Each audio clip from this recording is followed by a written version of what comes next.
Is it on now? Okay. Thank you very much, Peter. As Peter mentioned, I work in a number of projects here at Carnegie. They can kind of be broadly categorized into the sort of shallow Earth, only down to about 3,000 kilometers. For the mantle modeling that I work with Peter on. And then I also work on some models of the outer core with Peter Driscoll. If you're interested in hearing about those, talk to me later. But today I'm really going to be talking about my shallow work, and even shallower than that, restricting myself really to subduction zones, so down to about 600 kilometers depth. And what I'd like to try to communicate today is really that once we start talking about modeling fluids in subduction zones, this really is a geodynamic playground at the moment. We're still at the stage in this model development where there's a lot of discussion going on about what physics should be included, what equations we should be solving, and there's a lot of variety in the published literature in the approaches that are being taken. And when interpreting that literature, it's important to understand the sort of assumptions that have gone into it. So today I'm going to try to give a little motivation and some constraints on our models. And by some, I mean I'm really not going to be talking about geochemistry, so I'm sorry about that. I'm then going to be talking about sort of the workhorse of subduction zone modeling, which are these thermo-mechanical models that you see a lot in the literature. Then what can we use these thermo-mechanical models to tell us about the fluids in subduction zones without actually modeling dynamically the fluids themselves? Finally, I'll be talking a little bit about, well, mostly about dynamic fluid models before ending just with a comment on the sort of approaches that we are taking in terms of the software that we use and how we think this is the sort of right strategy to tackle these problems. So a motivation is probably unnecessary for this audience, but why are we interested in modeling subduction zones, and more generally, why are we interested in modeling plate boundaries? Well, if plate tectonics is a surface manifestation of the underlying mantle dynamics, then plate boundaries and subduction zones specifically exert a strong control on that dynamics by localizing the weak zones on the surface. Because they're sites of the localization of weak zones, they're also the locus of a lot of seismic and volcanic activity and hazards. And importantly, because melting happens at these locations, at mid-ocean ridges and in subduction zones, they play a critical role in the sort of global chemistry of the Earth. We do have a few first-order constraints on what we're trying to model. The first is obviously that subduction produces voluminous silicate melts. And if you've ever been to an arc volcano, there's plenty of evidence for that in the form of these volcanoes. The volcanoes themselves are observed to be located approximately 100 kilometers above the downgoing slab. So these are two histograms from England et al. And Syracuse and Abers, binning together volcanoes that sit a certain depth, a certain height, I guess, above the downgoing slab. And what we see is that the distance from the volcano to the downgoing slab tends to center around 100 kilometers. So these volcanoes are coming out above where the slab is at approximately 100 kilometers. When we look at the melts that are coming out at the volcanoes, they tend to contain approximately 4 weight% water on average. This water is coming from the slab. It's traveling through the mantle, causing the sort of flux melting within the mantle. That melt is then emerging from the volcanoes in eruptions. Or some of that melt is emerging from the volcanoes, I should say. So the water that's getting released from the slab is actually being done, or is predicted to be done at a very wide range of depths along the slab. So this figure is Peter's Tokyo subway map. And just to expand a little bit, because it's a little bit complicated if you haven't seen it before, each line on this plot represents a different model of a subduction zone around the world. And each time a line moves from the left to the right, that represents a depth at which that slab is predicted to be losing water as it descends into the mantle.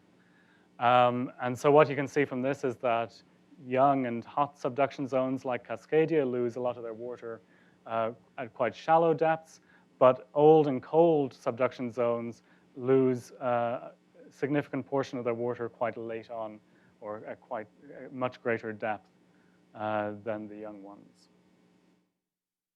And the final constraint that I'm going to be mentioning today comes from thermobarometry, that suggests that we have so this is thermobarometry based on the last equilibration of the melt, that suggests that we have a hot zone of approximately 1250 degrees centigrade at 30 to 60 kilometers depth in the mantle before it comes out of the volcano. So how are we doing at matching these constraints just with the sort of standard model that we're using, which are these thermomechanical models? There are a lot of thermomechanical models in the literature. I just pulled a few examples out here. But if you're not used to looking at these, I'll just help you get your eye in. All of them share the common feature that they have a downgoing slab. So this is the subducting slab that is going into the mantle. As it descends into the mantle at some depth, it is mechanically coupling to the mantle and driving flow within the mantle wedge above the slab. That flow is entraining high temperatures that pull high temperatures in above the slab beneath the volcanic arc here. And so what you end up with is this temperature profile beneath the arc that goes from the cold overriding plate into the hot mantle wedge where the melting is happening and back into the cold slab again. These models can be used for a range of different purposes, either for making predictions about the temperature profiles, as in this case, or for looking at just the dynamics of how these slabs might evolve in different scenarios, so in 2D or 3D in these two cases. But they all share a sort of fairly common set of equations. So the important takeaway here is that we're solving for conservation of momentum to give us a velocity, a solid velocity for the flow of the mantle and for the slab.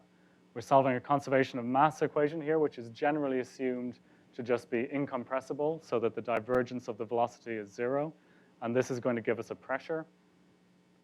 We're then solving for the conservation of energy equation to give us a temperature, T here. And then if we're tracking any sort of material properties to do with the slab, we're also going to be solving some advection equations that track the evolution of those material properties. So this set of equations is fairly ubiquitous in the sort of thermomechanical models of subduction zones. They're incompressible. It's a Boussinesque approximation with infinite Prandtl number. Where the variation arises tends to be in the constitutive relations that close these equations. So we need to define a relationship between stress and the velocity, and that comes by assuming a viscosity structure, here called eta, and we also need some sort of equation of state for the density. So most of the variation that happens in these thermomechanical models arises due to variations in how we choose these constitutive relations. And if you go back and look through the literature, it's really quite remarkable with simple rheologies for the viscosity, so in isoviscous rheology, people have been finding solutions or approximate solutions to these equations for quite some time, which I always find kind of humbling when we look at our progress. So these are some solutions from the 60s and 70s, where, again, you have these characteristics that you saw in the much more recent models of the slab going down, mechanically coupling to the mantle wedge, driving flow, which causes cold temperatures to be dragged down with the slab and high temperatures within the mantle wedge above the slab. If we want to use more realistic rheologies and get better solutions, we have to switch to numerical strategies where we're solving these these equations on computers now. The example I'm showing here is from a benchmark that Peter led a few years ago.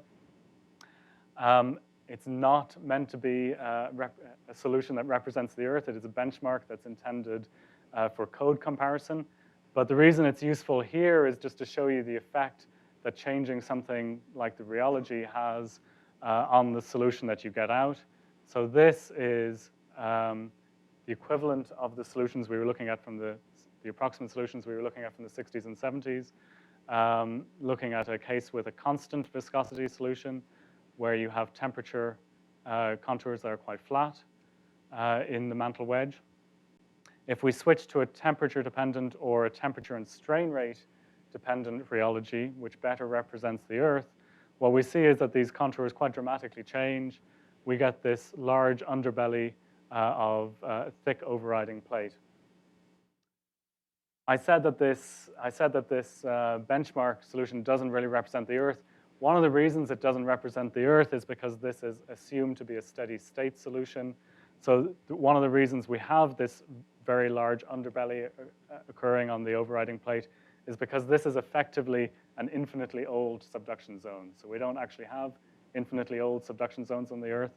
So this underbelly would be less developed if we took into account the actual age of these subduction zones. But this is just for illustrative purposes. The other thing that this benchmark does is it mechanically couples the slab to the mantle wedge immediately after the slab passes the overriding plate depth. And what the effect this has is it draws high temperatures up to quite shallow depths into the corner of the wedge. Now that does not match the observations of the cold corner in subduction zones that we can see through seismic attenuation, and in this example through heat flow. So here we have an example again from the 60s showing high heat flow above the volcanic arc, but low heat flow up in that corner of the mantle wedge that we just saw in the benchmark solution. So the way of dealing with that in these numerical models is to delay the mechanical coupling of the slab to the wedge until a greater depth. So this is just a schematic from Wada and Wang showing that their slab is traveling down past the overriding plate, but they don't mechanically couple the slab to the wedge until approximately 75 or 80 kilometers. And this approach allows them to better fit to the heat flow data. So they reproduce this low in the heat flow above the cold corner of the mantle wedge. There are a number of ways of doing this, of achieving this, as were investigated by Syracuse et al. But ultimately, most models just use this as an input parameter on their subduction zone models. They choose a depth at which the slab and the mantle wedge are going to be mechanically coupled, and that is just a fixed parameter in the model. And that's going to become important, as we'll see later in the fluid simulations as well. So what can we actually say about fluids using these thermomechanical models without actually having to model the fluids dynamically? Well, it actually turns out we can say quite a lot, and these models are remarkably good at making predictions about the state of these subduction zones. So the first thing that we can do, this is from Syracuse et al. Again, is take a global suite of these models with the geometries of different subduction zones, extract the temperature and the pressure along various points in the slab, and map those to thermodynamic calculations for the different lithologies, for the different facies of the slab. So here we have pressure-temperature plots, and these dots represent solutions from the models overlaying on top of thermodynamic calculations for how much water we expect to be bound within the slab. And so this is some of Peter's work, and you can see here that he has taken the slabs from the models, and they're sort of unbent, straightened out, and exaggerated here. And you can map the predicted facies that you expect within these slabs. And once you know the facies, you can map how much water you expect the slab to contain as it travels down into the mantle. So these plots show the amount of water remaining within the slab as it descends. And that's how you end up with this sort of diagram. You repeat that process for the entire global suite of subduction zones, and you end up with a diagram that looks like this. These thermomechanical models can also be compared with thermobarometry. So if you look at fluid inclusions in the erupted melts, then the water cerium thermometer can be used to calculate the temperature of fluid release. And then if we assume, and this is the assumption that I'm really interested in here, if we assume that the water is traveling vertically from the slab up to the volcano, we can map that water back down to the location of fluid release, or the expected location of fluid release. And what we end up with is this quite remarkable correlation. So these orange lines are the model output again in temperature pressure space. And these yellow boxes are the water cerium temperature pressure predictions. And they lie on top of the model predictions. And this correlation can be reproduced for most subduction zones around the world. So in terms of slab temperature, these models are doing a remarkable job at making predictions that match our observations. They do slightly less well when it comes to that hot zone that I was talking about at the start, this depth of last equilibration of the melt, which appears to be happening at approximately 1250 degrees centigrade, 1 to 2 gigapascals. So this is a compilation by Till showing data here. So this is from the petrology of the melts. And each one of these lines represents a different published model of a subduction, different published thermomechanical model of a subduction zone. And you can see that most of them do not match or do not come close to matching the data. The ones that do, and here's an example I pulled out from Kellerman et al., tend to have this coupling depth set much shallower than would be allowed by the heat flow predictions. So these models are matching this data, but they do not match the heat flow predictions that we saw a couple of slides ago. So fluids are often invoked as the solution to this discrepancy, with the assumption that these fluids can transport thermal energy and thermally erode the overriding plate. We don't have a model of this yet. This is what we're sort of aiming for. This is what we're trying to build up to.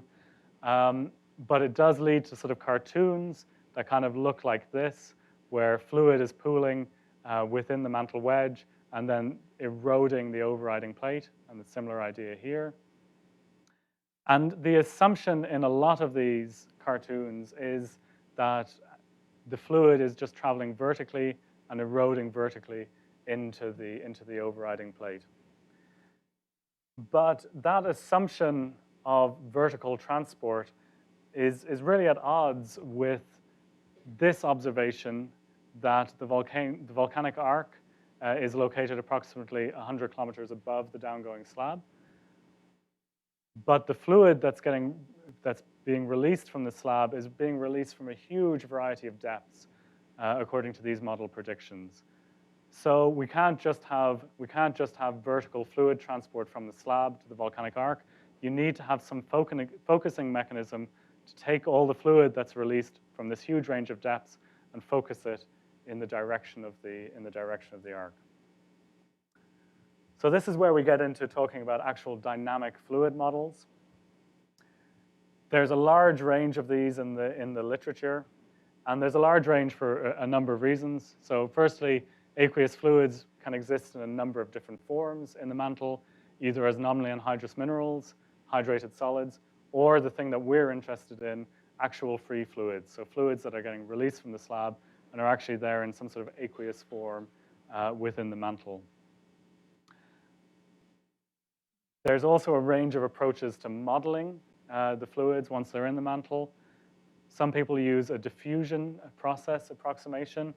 This is an example from Ricard and Bercovici, where they were actually modeling nominally anhydrous minerals within the transition zone. So they used this sort of diffusive approximation to to approximate the migration of fluids within the transition zone.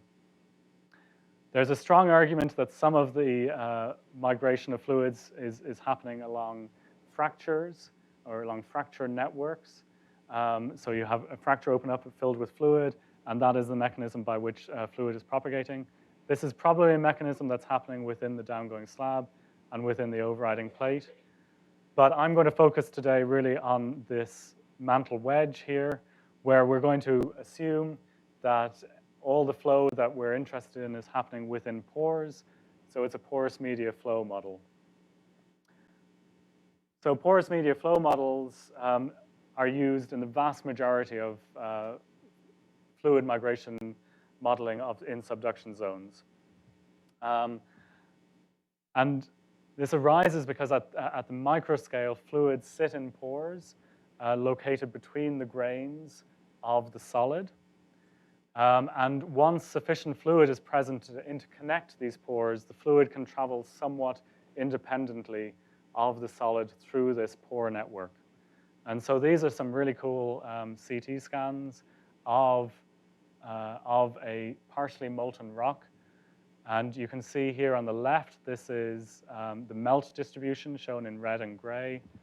And at low levels of partial melting, the melt is located along these grain boundaries in between grains of the rock. And then as the amount of melt increases, you can see that those pockets of porosity interconnect between the grains and along the grain boundaries. And on the right, you can see a model of how interconnected these pockets of fluid are.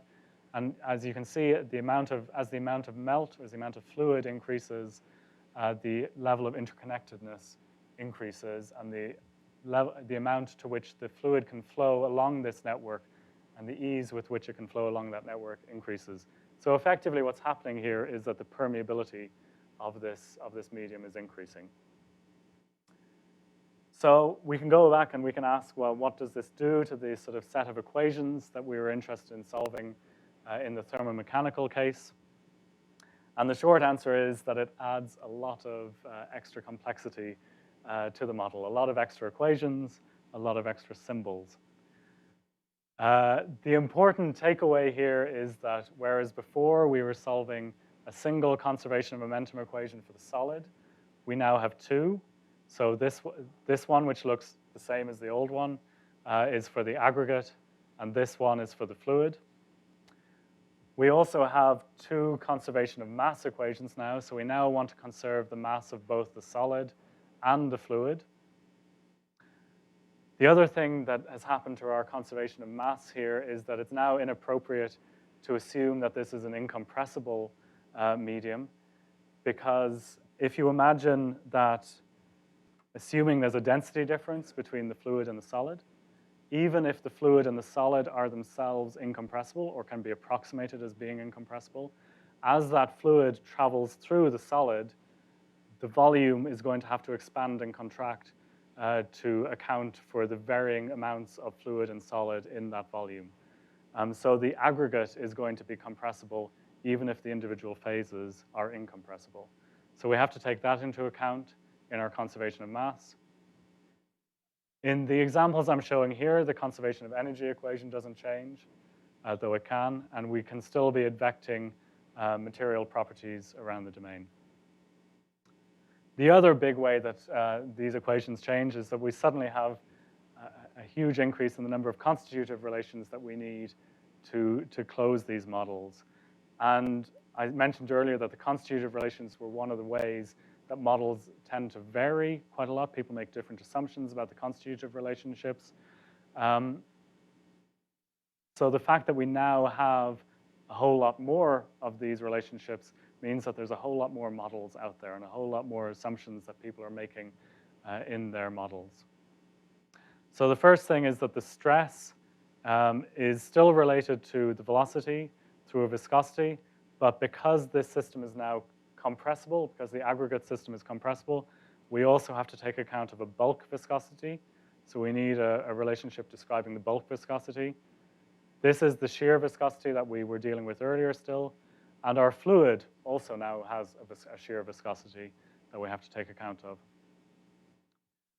And also, I mentioned on the previous slide that as we change the porosity of this medium, the permeability is going to change.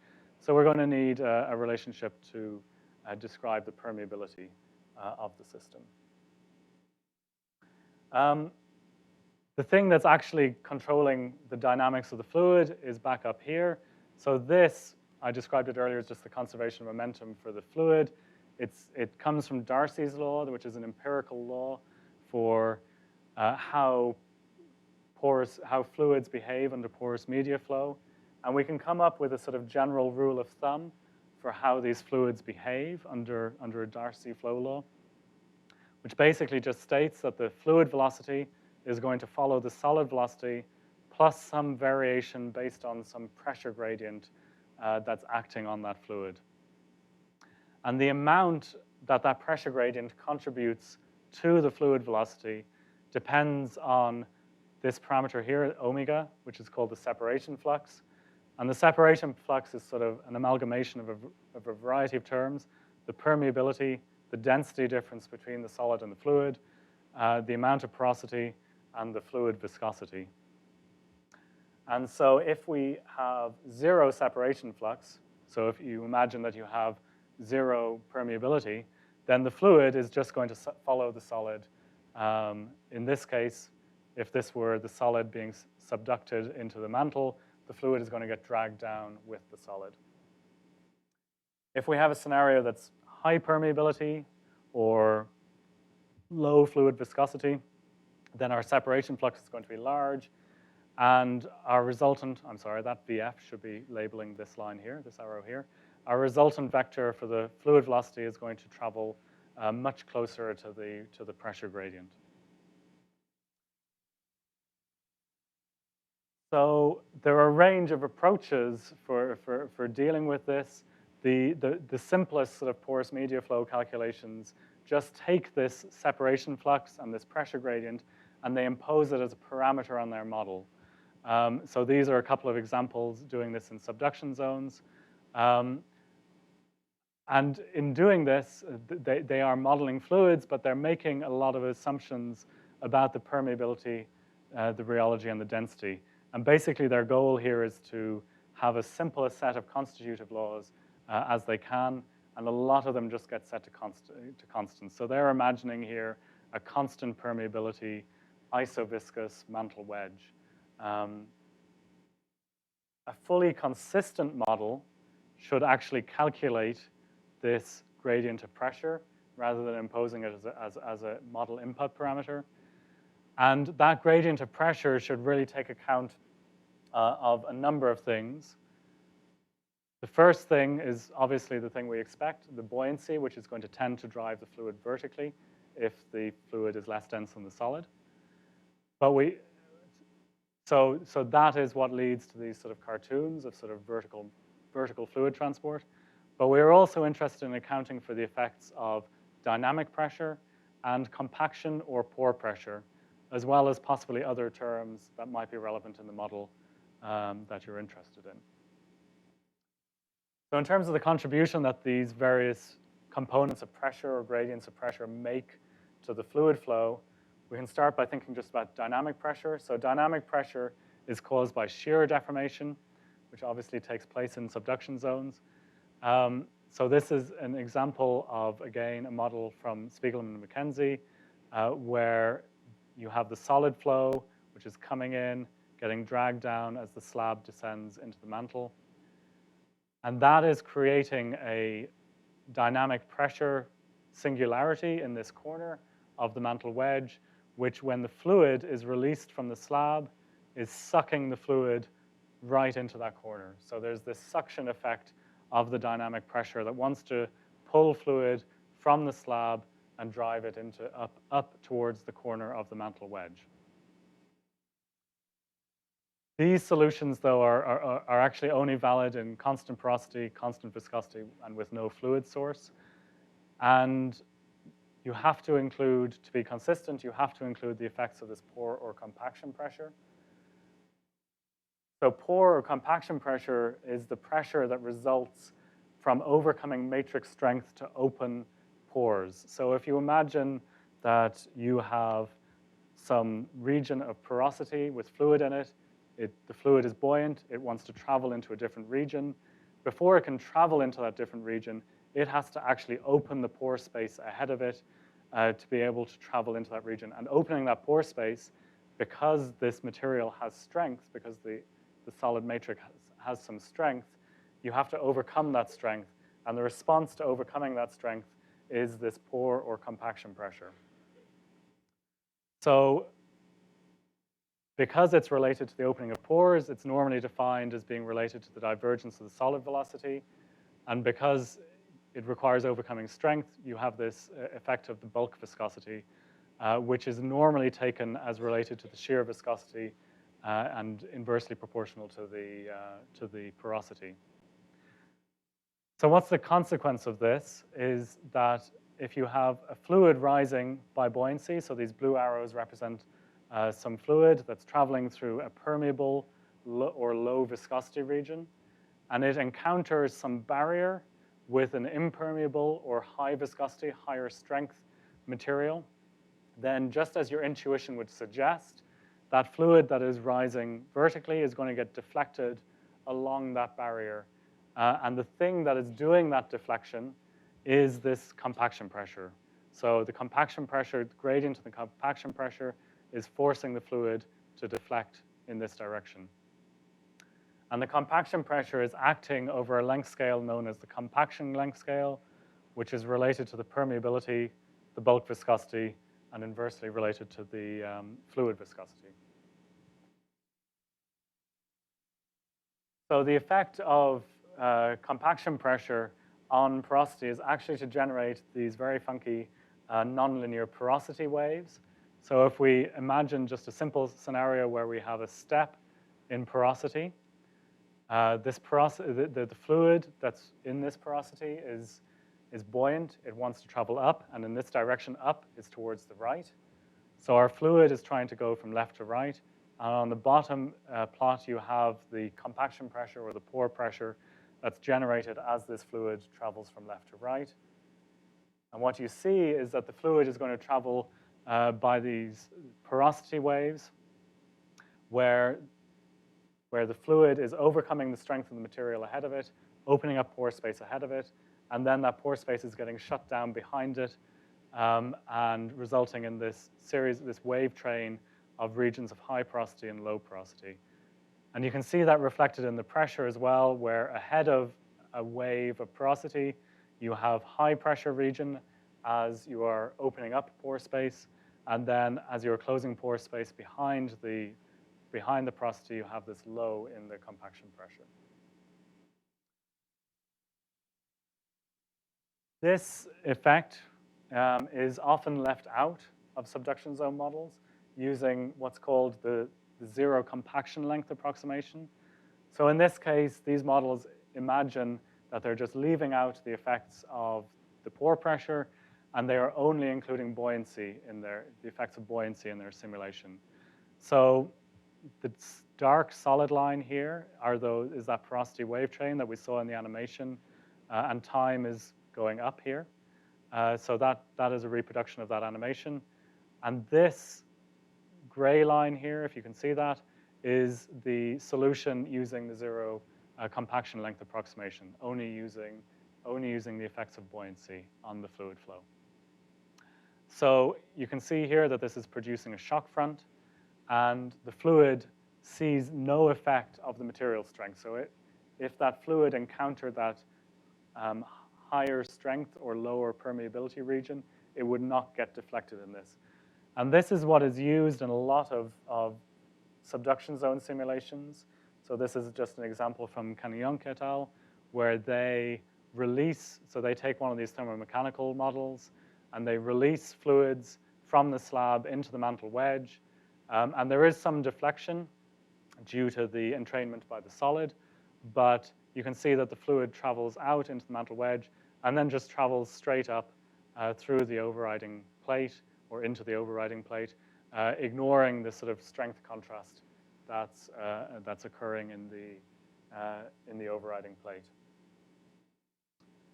So we're sort of striving towards a sort of more fully consistent model of these subduction zones. So a good first step is introducing compaction pressure into these simulations. This is not, an all-inclusive, fully consistent model of a subduction zone. It's still, we're going to ignore a large section of the overriding plate because this assumption of porous media flow in a viscously deforming medium isn't valid there anymore. So what we end up doing is modeling a thermomechanical model in this domain here, 400 by 450 kilometer domain. And then we end up modeling the fluid in a subsection of that domain that includes the slab where the fluid is getting generated and the mantle wedge where our assumptions about porous media flow in a viscously deforming domain are still valid. So the thermomechanical part of this looks very similar to the models we saw in the earlier section of the talk. We have a downgoing slab, dragging down cold temperatures with it, and that is causing this overturning flow in the mantle wedge above it. We are coupling our mantle flow to the slab at 80 kilometers depth, so this is our full coupling depth. And this leads to this temperature solution, which we can then take and do the same sort of calculation with the thermodynamics, map it onto thermodynamic calculations for the different lithologies within the slab, and we come up with this prediction for the amount of bound water that is going to be within the hydrated slab. So you can see in the upper crust, we have a large amount of fluid within the slab until about 100 kilometers depth. In the lower subducting crust, water remains in the slab until about 250 kilometers depth. And in the uppermost mantle of beneath the subducting slab, we have water down to about 160 or 170 kilometers depth. So each time that the amount of bound water in the slab decreases, we use that as a source of fluid for our simulation of the free fluid within the subduction zone. And we're going to start just by looking at the peridotite source, so this upper mantle source beneath the subducting slab, because that is the strongest source. And we're going to look at two simulations, one where we're using this zero-compaction length simulation, where we're only including the effect of buoyancy in our fluid flow calculation, and the other where we're including the effects of compaction pressure. And if we run those two simulations, what we see is just as with the Kang-Yunke et al. Results, the fluid travels more or less vertically across the mantle wedge and into the overriding plate up to the depth that we're actually modeling. In the case with compaction pressure, we see, let me start this simulation again. We see these porosity waves that we first saw in those 1D simulations traveling across the mantle wedge. We also see those waves interacting with the colder and hence stronger overriding plate, deflecting the fluid towards the location of our sort of idealized volcanic arc here. And we can see that, oh, sorry, I forgot about this slide. We can see that across a range of different mobilities. So the mobility here is essentially, you can think of it as representing the intrinsic permeability of the system, or it being inversely proportional to the fluid viscosity. So at low mobility, you can think of this being a low permeability region or system. And then at high mobility, you can think of it being as a high permeability system. And in the case of buoyancy, of only including the buoyancy, not much changes. There's more deflection if you have a low permeability system because the solid flow has more influence on the fluid flow. But as you go to higher mobility, you get increasingly less deflection of the fluid as it travels across the mantle wedge. In the case where we include the effects of compaction pressure, you actually see the opposite effect. You still have the large amounts of deflection. You still have deflection here due to the solid flow, the same process that's happening here in the buoyancy only case.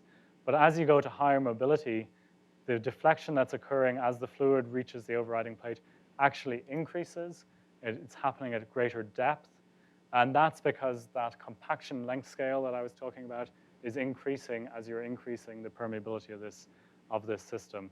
So you get an increasing amount of deflection, an increasing amount of fluid focusing from where it is released within the slab towards the volcanic arc. And you can see that in these graphs of the actual fluid flux. So the top graph here shows the fluid flux that's crossing into the overriding plate at 40 kilometers depth. And the lower graph here shows the fluid flux as it is emerging from the subducting slab. And you can see that the fluid emerges from the subducting slab in both the case with just buoyancy on the left and the case with compaction pressure on the right at approximately the same location, where the slab is at about 160, 170 kilometers depth. But in the case with pore pressure included, the effective pore pressure included, you see with increasing mobility an increasing tendency for the fluid to be arriving at this boundary much closer to the location of the idealized arc where the slab is at 100 kilometers depth. If we now go back and introduce not just a single source of fluid, but introduce all the sources of fluid within that downgoing slab, we end up with a more complicated picture. So now we have a source of fluid from the upper crust of the downgoing slab, the lower crust of the downgoing slab, and this is the same source that we were looking at earlier in the uppermost mantle. In the case with only buoyancy, there's not a lot of variation. The fluid is primarily traveling vertically across the mantle wedge. But we see quite a large difference in the case where we've included compaction pressure. If I play that again, what we see is an initial transient flow where it looks kind of similar to what we saw earlier with the single source, with fluid traveling across the mantle wedge and then getting deflected by the higher strength overriding plate. But we also see this large amount of flux traveling up through the slab and actually focusing through the slab before getting released into the mantle wedge at a much shallower depth. This is an observation, again, that's robust across different intrinsic permeabilities. And what's happening here is, again, if we look at these plots of the flux, again, on the top row, looking at the flux as it arrives at the overriding plate, and the bottom row looking at the flux as it leaves the slab. What's happening here is now that we have a large difference between the case with buoyancy only and the case including compaction pressure, where the fluid is now exiting the slab much shallower and actually getting deflected almost back in the other direction as it travels across the mantle wedge towards the volcanic arc.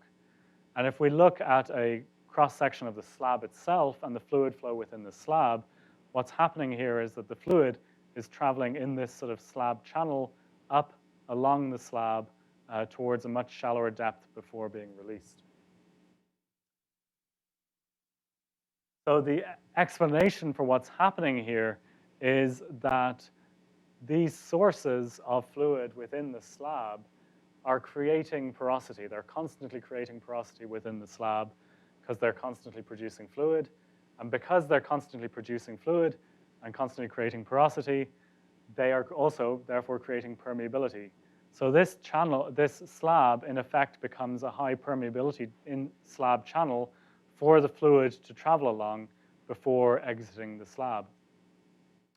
And what's actually controlling the depth at which the fluid is exiting the slab here is the depth of the shallowest source, which is, in this case, is our upper crustal or morb source.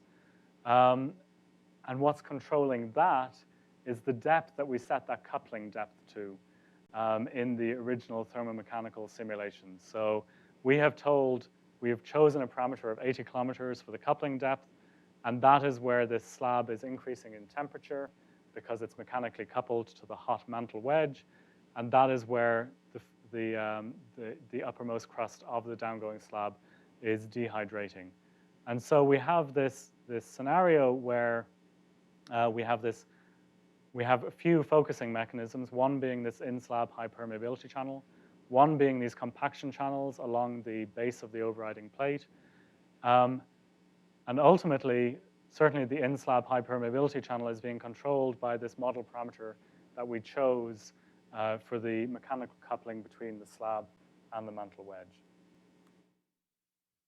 So those models that I just showed you are just modeling the aqueous fluid flow. They're just interested in what happens to the water after it gets released from the slab. Where does it go as it travels across the mantle wedge? So we're not actually producing volcanoes in these simulations because we're not actually melting anything. And that's because it's a little unclear. Some people have tried it. It's a little unclear how we model these sort of melts. We suddenly have an extra phase that's introduced. So we now have to account for the aqueous fluid, we have to account for the melt, and we have to account for the solid. So we haven't dynamically modeled that yet. What we can do is just come up with these estimates of melt potential, which basically show what, given the temperature, pressure, and amount of free fluid that is present at a particular location, how much melt can we expect to be generated in those regions. What we see in the buoyancy-only case is that these contours here, these black contours here, represent locations of melting. And as we go from low mobility or low permeability to high permeability, the amount of melting that we expect actually decreases in the buoyancy-only case. And it's also not correlated with the location of the volcanic front. We have the opposite trend with the case including compaction pressure. So the compaction pressure is focusing fluid, it's focusing the aqueous fluid into this sort of bullseye here. And because it's doing that, it's decreasing the melting temperature of the mantle and increasing the amount of melting that it can occur. And it's also located directly beneath the volcanic arc. Sure. Yeah.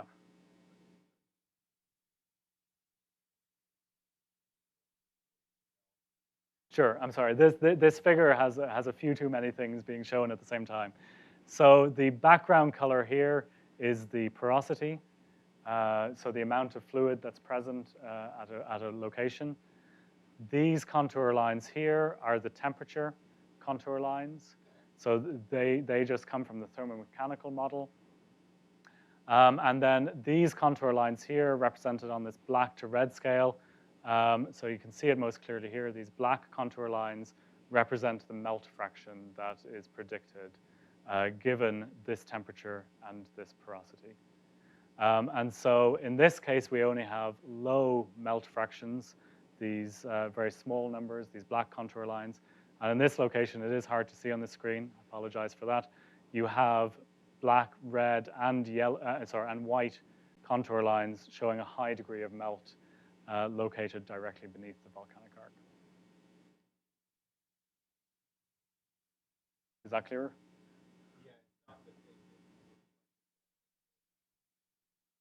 Well, I think the yellow here is coming from the fact that this is also a location where there's a large amount of fluid present. So the location of the melt is correlating with the location of the fluid in this case. So it's this bullseye right here.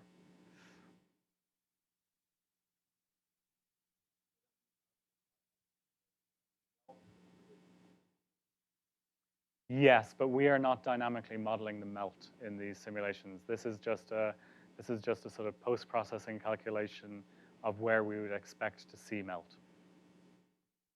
But yeah, a full model of this sort of fluid flow would include the effects of melting, and it's not something that's done a lot yet. Okay, so yeah, that leads us very nicely into the sort of question of what's missing from these models. Well, I've mentioned most of these things already, and we're working on a lot of these, and we're trying to develop these models and improve on them. We're ignoring a large section of the domain because, like I said, a viscous solid rheology and a porous media flow are not appropriate here, and it's hard to transition between these different regimes. We have highlighted these potential regions of melting, but we don't have any dynamic model of that melt flow within these simulations yet. We also have no rehydration anywhere, which is something we're actively working on at the moment. No dynamic pressure, and this is a straight slab. No variations in grain size. And this is still a somewhat simple rheological model, both in the wedge, where we're just assuming a temperature-dependent viscosity, and within the slab, where we're assuming a viscous rheology, despite the fact that on the time scale of the migration of these fluids, the slab might be able to deform elastically or plastically. We've done some work exploring this, so looking at the effect of grain size. Okay. In that case, I'll just mention this briefly, and then I'll wrap up. So we've done some work looking at the effects of grain size. So the grain size feeds into both the permeability and the viscosity, and has the capability of deflecting fluid much closer to the slab as it travels through a low grain size region before being released at greater depth.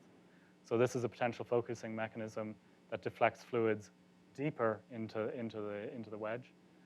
And also including strain rate dependent non-Newtonian viscosity laws into these simulations also has a potential effect of deflecting the fluid in different locations because the fluid encounters actually a stronger region within the core of the wedge where the mantle is not straining as much, is not shearing as much. And given the time, I will brush over the rehydration effects. But if somebody is interested in them, I'm happy to talk about it later. So the conclusions, the sort of takeaways from this is that this is really a huge parameter space that different people are approaching in their models using different assumptions. And really, we do not have a model yet that consistently couples together all the effects that we are interested in, but we are working on it. And I'd just like to quickly highlight how we're working on it, just in a couple of minutes. First, by pointing out that the sets of equations that I've been discussing here and all the physics and all the variability in this physics is applicable beyond subduction zones. So many of you will have seen Joyce talk about her examples of mid-ocean ridges. So these are the same porosity waves traveling across, in this case, a mid-ocean ridge example. So this is spreading in this direction, and mantle is upwelling, and then porosity is traveling across, in this case, the ridge.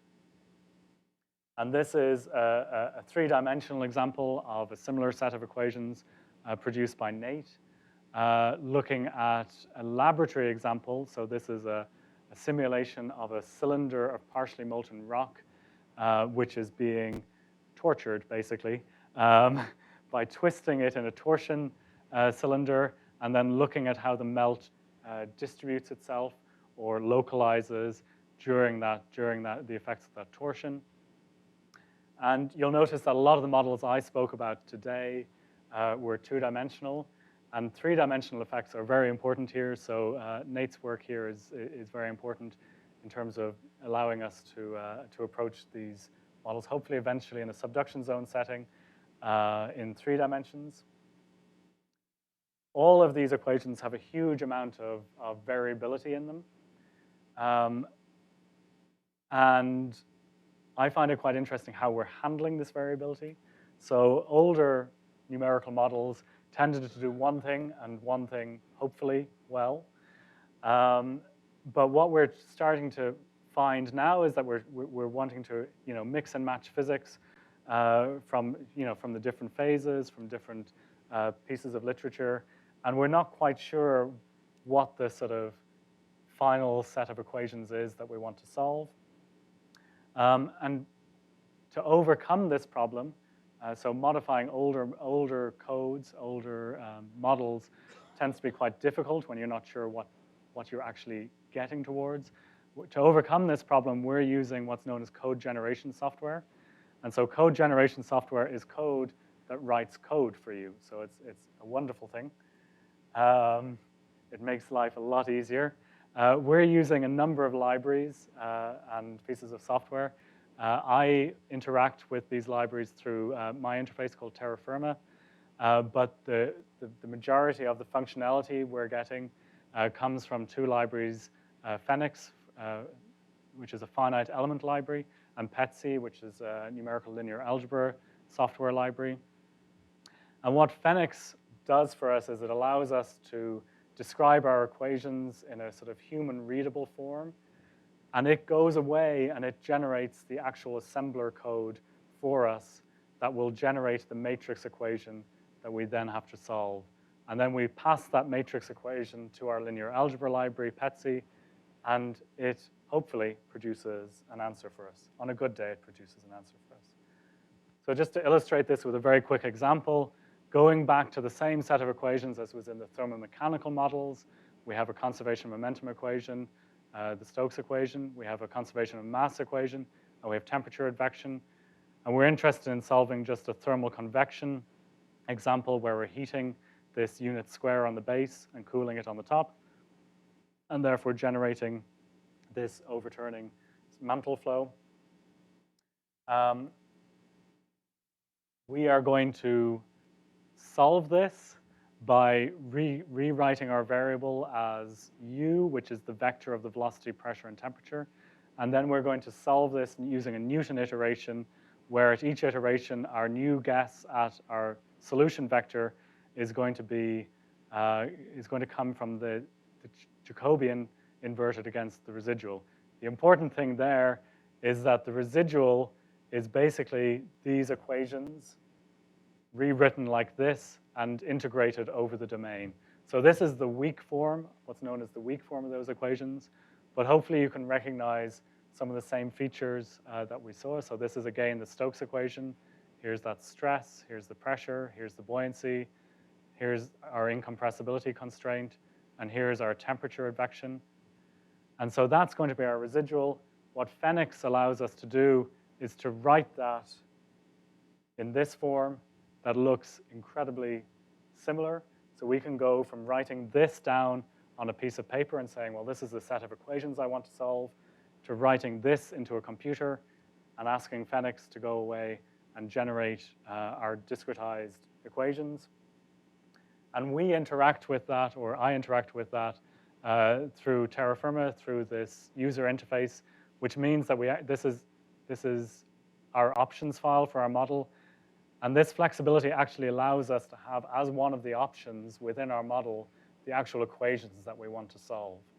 So that doesn't necessarily mean that we can solve them or that we get the answer we expect from them, but we can put into our options file this set of equations directly and then go away and have our model solve that set of equations. So this is really how we're going to overcome this problem of not really being certain what physics we want to include in these simulations by having the sort of flexibility that these software libraries give us. And with that, I will say thank you very much and take any questions.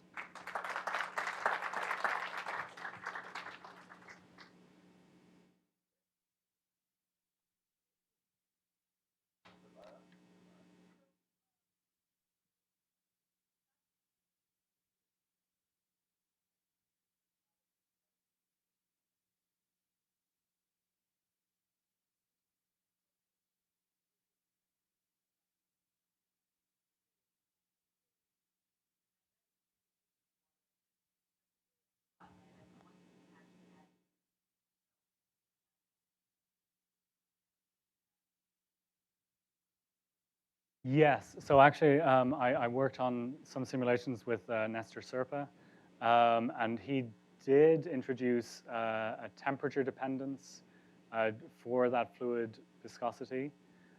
It doesn't quite go as far as what you're saying, where you have to actually think about the melt, but it didn't make a lot of difference to the simulations I showed you, having that weak temperature dependence. But you're right, once you start thinking about the melt, that's going to make a big difference.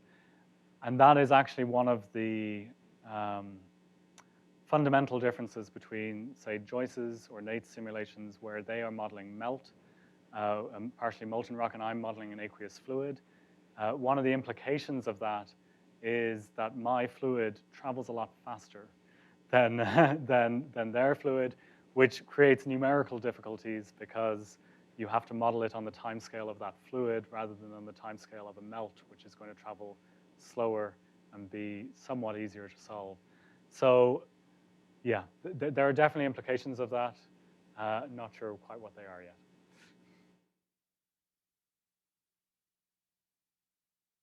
Mm-hmm.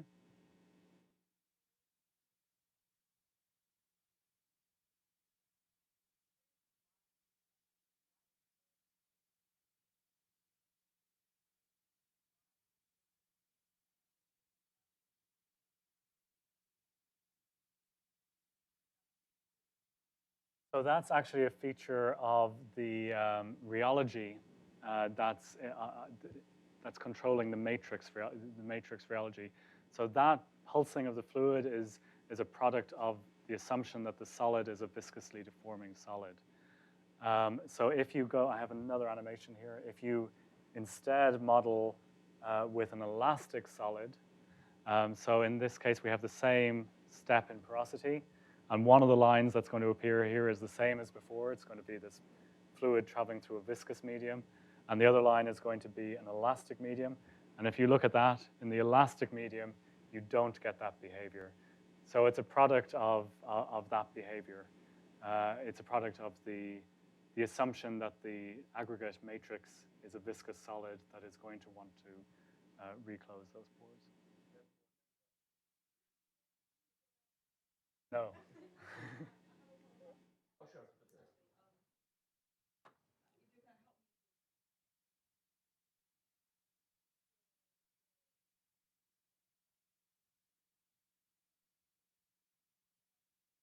Yes.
They will exist.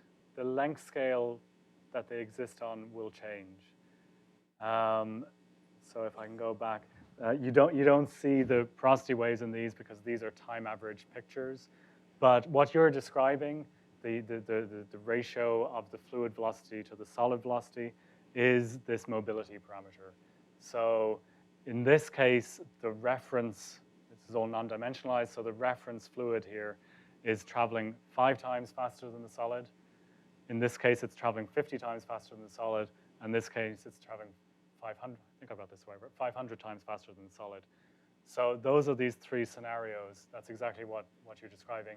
And what happens if you actually look at the animations of these simulations is that the length scale of those waves change as the fluid travels across the mantle wedge. The length scale and the time scale, you're right, the time scale of the pulses changes.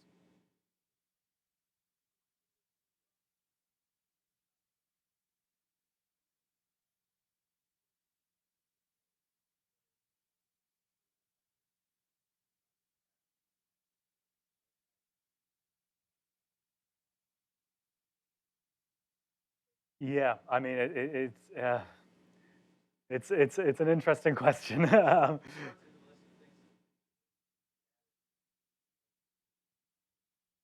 Yeah, Um, it's something that we're going to have to parameterize at some point. Um, so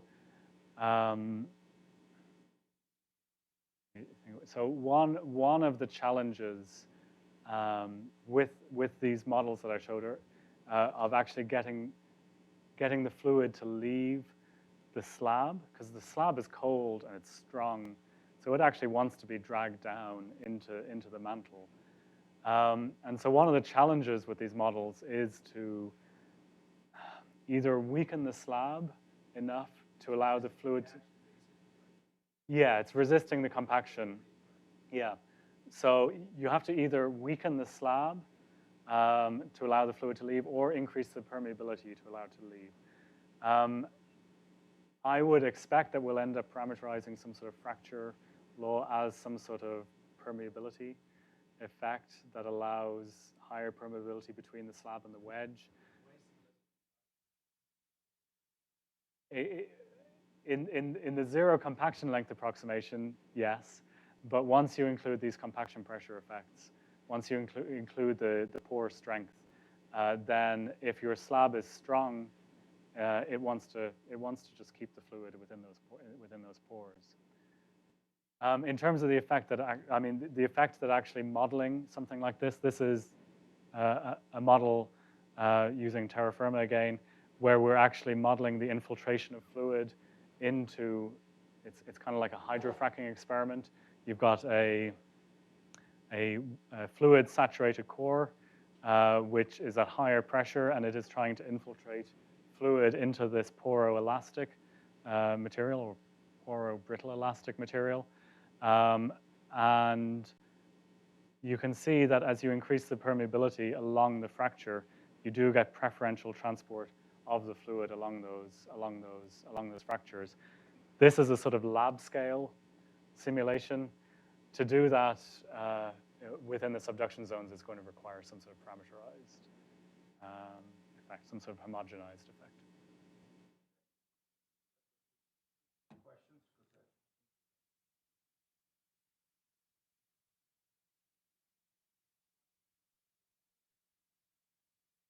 Mm-hmm.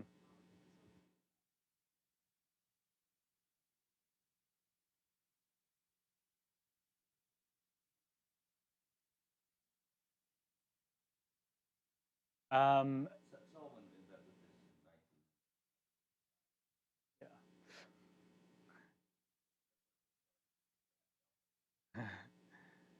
So yes, the direct observations for that come from the seismic attenuation studies and from those heat flow measurements that I showed.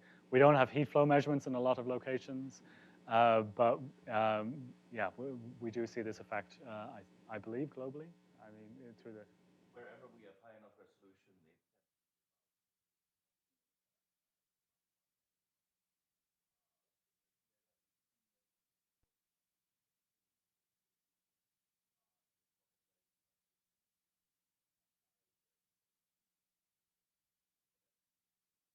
average out of the 10.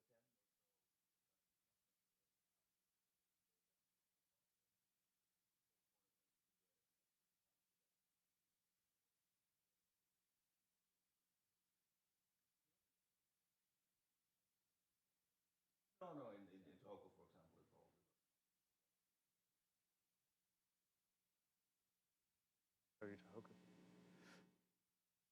But well, so this is ancient, right? So the heat flow data fever lost the walk across from the coastline inland.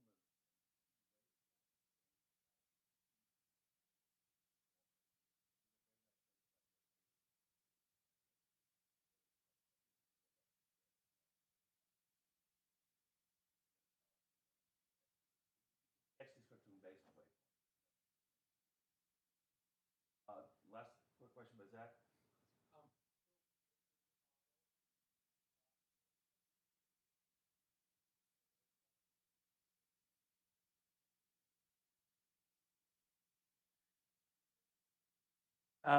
No, it's the short answer. So the reason that they don't is that, well, one, we're not modeling a melt. So if you were to have this thermal erosion effect that I was talking about, it would be more likely to be the melt that's doing that than the aqueous fluid, given the amount of aqueous fluid that we have. It's more likely to be the melt that's going to be doing that thermal erosion. And the other reason that it doesn't is because these are one-way coupled models. So what's happening is that we are solving for the temperature distribution and then releasing fluid into that temperature distribution. The fluid sees the effect of the temperature, but the temperature does not see the effect of the fluid. And the reason we're doing that is related to Laura's question. It's because our fluid is traveling so rapidly that it's very expensive to solve the full system of equations on the time scale that the fluid is traveling. But it's something we're working on. We're aiming to get that sort of fully coupled model together.